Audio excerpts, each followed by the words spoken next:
উপসচিব থেকে শুরু করে সরকারের শীর্ষ কর্মকর্তাদের গাড়ির রক্ষণাবেক্ষণ খরচ আর কমছে না। মাসিক 50,000 টাকা খরচের সুবিধা আগের মতোই বহাল থাকছে। সম্প্রতি এই খরচ অর্ধেক কমিয়ে 25,000 টাকা করার একটি উদ্যোগ নিয়েছিল অর্থ মন্ত্রণালয়। তবে শেষ পর্যন্ত সরকারি সিদ্ধান্ত অনুযায়ী সেই প্রস্তাব বাতিল করা হয়েছে।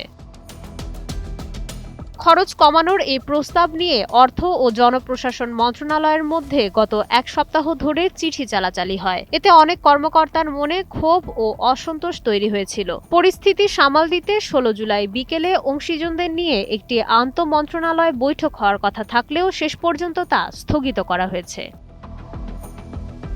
এই সিদ্ধান্তের ফলে শুধু বেসামরিক প্রশাসনই নয়, বিচার বিভাগ, নির্বাচন কমিশন এবং সশস্ত্র বাহিনীর কর্মকর্তারাও আগের নিয়মেই এই পূর্ণ সুবিধা পাবেন। কর্মকর্তাদের আপত্তির মুখে শেষ মুহূর্তে এসে এই খরচ কমানোর সিদ্ধান্ত থেকে পুরোপুরি সরে এলো অর্থ বিভাগ।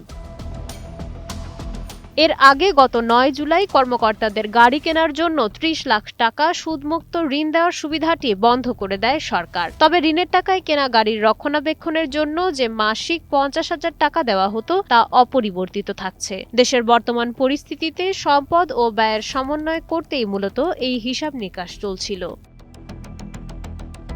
মাইশা মালিহা, সময়ের আলো।